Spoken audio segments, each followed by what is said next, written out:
What services an academic library offers is directly tied to the needs of their users, but knowing and understanding what users want is far more difficult than it sounds. Academic libraries have just about always offered services like reference, so a place for users to get help with their research or finding materials in the library, and circulation, where users check out materials like books. Both of these services have seen dramatic declines over the past decade or more. There are many reasons for these declines. When it comes to circulation, information is being published and disseminated in a variety of formats. Decline in circulation of print materials can be due, at least in part, to newer, more vital information not being in print. The decline in circulation numbers can also be due to the changing nature of research and what types of assignments students are asked to complete. Fewer students are asked to complete a typical semester research paper. Instead, they might be asked to regularly explore the current literature on a topic or make use of resources in a format other than print books. The decline in reference is due to much the same factors. Electronic resources, for whatever their shortcomings, are far easier to use than print resources. And if you don't believe me, go to a library, find and use the print guide to periodical literature. Performing a keyword search in the Discovery service blows that off the street. And again, the kinds of assignments students are being asked to complete require different kinds of resources for which they might not need reference assistance. Experiential learning is also becoming a bigger part of the college experience. Experiential learning focuses on having students complete real-world experiences like field studies and internships that better prepare them for their future careers. Now, this type of learning rarely makes use of library resources.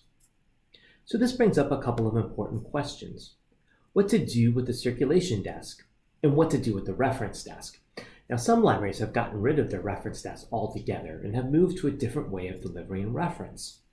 And many other libraries have combined their reference and circulation desks to make a multi-purpose desk. Another important question is how to allocate staff and resources to those desks. Now, many reference desks used to be open 14 to 18 hours a day, and now are barely open 8 hours. So what should those reference librarians who worked at that desk be doing with their time?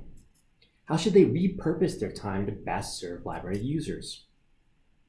And while library instruction is not a new service, it has gained more attention over the past decade or so, especially with the advent and promotion of information literacy. Library instruction is best when a class has a research assignment to complete.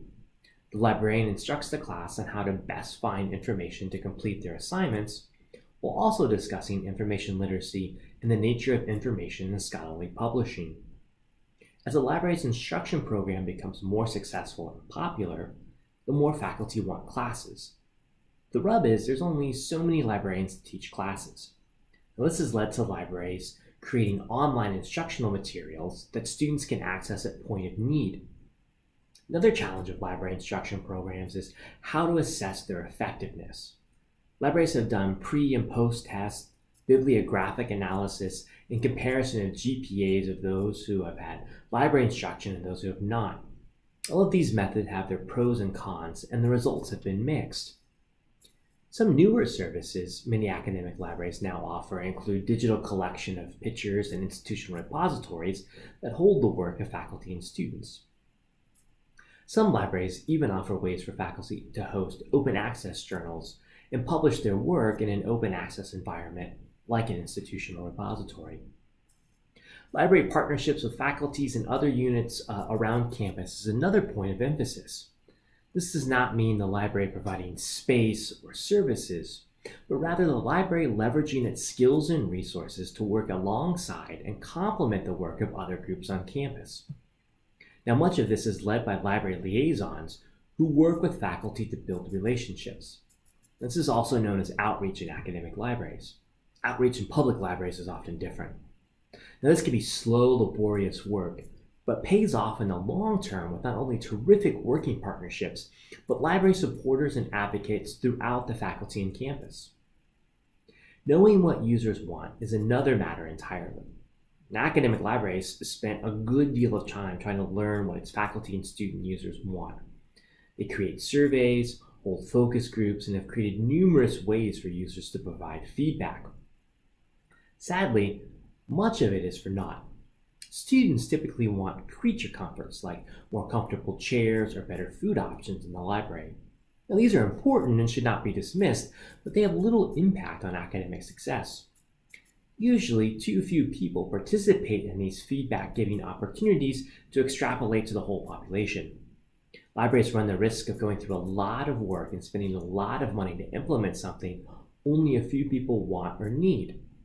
This lack of feedback can be taken as the library is doing good work, but the onus is really on the library to try new services and products, see what works, what students and faculty want and what they use, and what does not work. So let's end this video on academic public library services here.